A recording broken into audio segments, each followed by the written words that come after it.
Hello friends, welcome to my channel. இன்றைக்கி நம்ம சேனலில் என்ன பார்க்குறோம் அப்படின்னா, இன்றைக்கி ஒரு சிம்பிளான விலாக் தான் வந்து பார்க்க போகிறோம். விலாக் வந்து ஏதாவது ஒரு வகையில் உங்களுக்கு யூஸ்ஃபுல்லாக இருக்கும். வீடியோ வந்து ஸ்கிப் பண்ணாமல் பாருங்கள். நம்ம சேனலை ஃபஸ்ட் டைம் பார்க்குறீங்க அப்படின்னா சப்ஸ்கிரைப் பண்ணி சப்போர்ட் பண்ணுங்கள். இன்றைக்கி மார்கழி 25. காலையில் எழுந்திரிச்சு நிலவாசலுக்குலாம் வந்து கோலம் போட்டு விளக்கு ஏற்றிட்டேன். கொஞ்சம் உடம்பு சரியில்லை, அதனால் வந்து பனியில் வந்து வெளியில் போவேணான்னு சொல்லிட்டாங்க. ஏன்னா இந்த பனி வந்து காதுக்குள்ளே போய் காது வலி வந்துருச்சு. எனக்கு வந்து வருஷத்தில் எது வருதோ இல்லையோ இந்த காது வலி அப்படிங்கிறது எனக்கு வராமல் ஒரு வருஷம் கூட இருந்ததே இல்லை.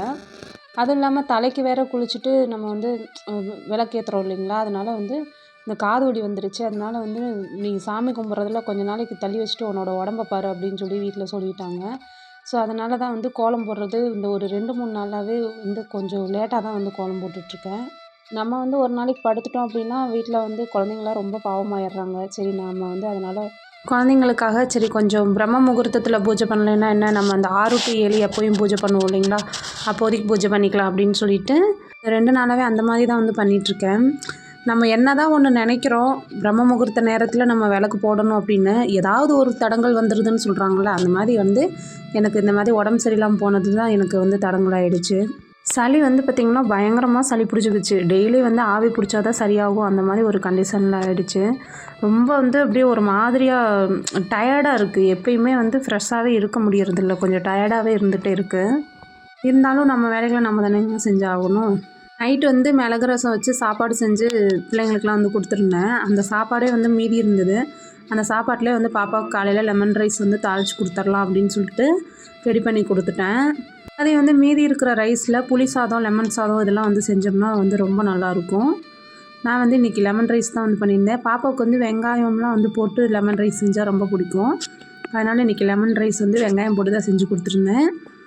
இதுக்கு வந்து சைடிஷாக வந்து பார்த்திங்கன்னா, நம்மக்கிட்ட பேபி பொட்டேட்டோ வந்து இந்த வாரம் 2 கிலோ வந்து வாங்கிட்டு வந்திருந்தேன். அது இருந்தது. அதையும் வந்து வேக வச்சு பாப்பாவுக்கு வந்து இன்றைக்கி பேபி பொட்டேட்டோ ஃப்ரை தான் வந்து பண்ணி கொடுத்துருந்தேன். அம்மா எனக்கு இது மட்டும் போதும், சாப்பிட்றதுக்கு காலையில் சாப்பிட்றதுக்கு 2 தோசை மட்டும் ஊற்றி கொடுங்க அப்படின்னு சொல்லி தோசையுமே சட்னிலாம் எதுவும் அரைக்கல. 2 தோசைக்கு கொஞ்சம் இட்லி பொடியை வச்சு மட்டும் சாப்பிட்டு பாப்பா வந்து இன்றைக்கி லஞ்ச் எடுத்துகிட்டு கிளம்பிடுச்சு. ஸோ வந்து உடம்பு முடியாதப்போ நம்ம குழந்தைங்களும் நம்மக்கிட்ட கொஞ்சம் அட்ஜஸ்ட் பண்ணிக்கிறாங்க. அதை நினைக்கிறப்போ ரொம்ப சந்தோஷமாக இருக்குது. லஞ்செல்லாம் எடுத்துகிட்டு கிளம்பிட்டு எல்லோரும் வெளியில் கிளம்பிட்டாங்க. அதுக்கப்புறம் இன்றைக்கி வியாழக்கிழமை அப்படிங்கிறனால நம்ம வந்து பூஜை ரூமெல்லாம் க்ளீன் பண்ணிவிட்டு நம்ம வந்து பூஜை திங்ஸ்லாம் எடுத்து க்ளீன் பண்ணணும் இல்லைங்களா, அதனால வந்து எடுத்துகிட்ருந்தேன். நம்ம பூஜை ரூமில் பூ வந்து வைக்கிறோம் இல்லைங்களா, அந்த பூ வந்து 1 நாள் 2 நாளைக்கு மேலே பூஜை ரூமில் வந்து இருக்கக்கூடாது. அதனால் வந்து காஞ்சி போன பூ இருந்துச்சு அப்படின்னா அதை வந்து எடுத்துருங்க. 2வதாக பார்த்திங்கன்னா, நம்ம கோவிலில் இருந்தெல்லாம் கொண்டுட்டு வந்து எலுமிச்சம்பழம் வந்து வைப்போம். அது வந்து பூசணம் பிடிச்சிருக்கா அழுகியிருக்கான்னு அப்பப்போ செக் பண்ணிக்கோங்க. காஞ்சு தான் போகணுமே தவிர அது வந்து அழுகியோ பூசணம் பிடிச்சோ இருக்கக்கூடாது. அதை வந்து கவனிச்சுக்கோங்க. 3வதாக வந்து பார்த்திங்கன்னா, நம்ம இந்த சாமிக்கு வைக்கிற வேப்ப இலை, பூவு இதெல்லாம் வந்து கால்படாத இடத்துல போடணும். ஆறு, ஏரி, குளம் இதெல்லாம் வந்து பக்கத்தில் இருந்துச்சுன்னா அங்கே போட்டுருங்க.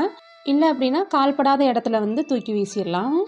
அடுத்ததாக பார்த்திங்கன்னா, நம்ம வீட்டில் பூஜை அறையில் யூஸ் பண்ணுற அந்த விளக்கு இதெல்லாம் இருக்குது பாருங்கள், பூஜை ஜாமான்லாம் அதெல்லாம் வந்து வாரத்துக்கு ஒரு தடவை இல்லைன்னா 15 நாளைக்கு ஒரு தடவையாவது நம்ம வந்து சுத்தம் பண்ணி வச்சுக்கணும். மாதத்துக்கு ஒரு தடவை 2 மாதத்துக்கு ஒரு தடவை இந்த மாதிரிலாம் பண்ணக்கூடாது. பூஜை ஜாமான் கருக்காத அளவுக்கு பார்த்துக்கோங்க. அதே மாதிரி இதில் இருக்கிற திரியெல்லாம் வந்து மறுபடியும் யூஸ் பண்ணக்கூடாது. அதனால் ஒரு டைம் யூஸ் பண்ண திரி இன்னொரு டைம் யூஸ் பண்ணாதீங்க.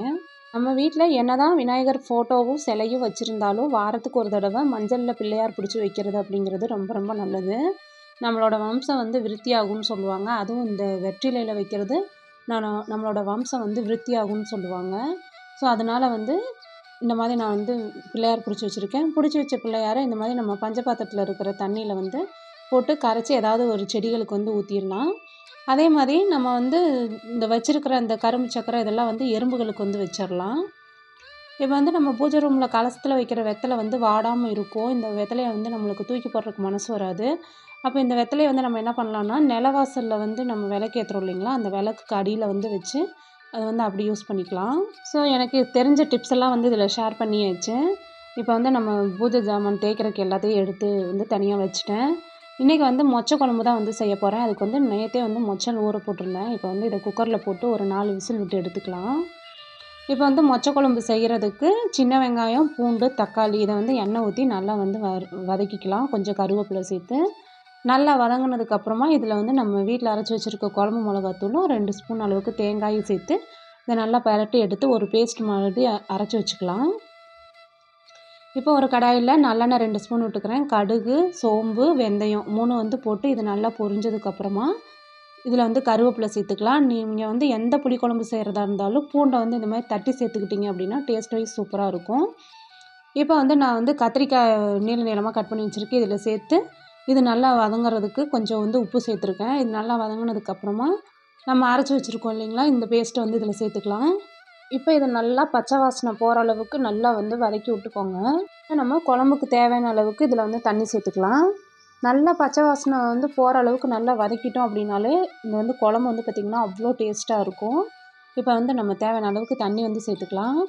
இப்போ குழம்புக்கு தேவையான அளவு உப்பு வந்து சேர்த்துக்கிறேன். இப்போ வந்து கொஞ்சம் புளி கரைச்சல் வந்து கரைச்சி ஊற்றிட்டு இப்போ நம்ம வந்து வேக வச்சு வச்சுருக்க மொச்சையை வந்து சேர்த்துக்கலாம்.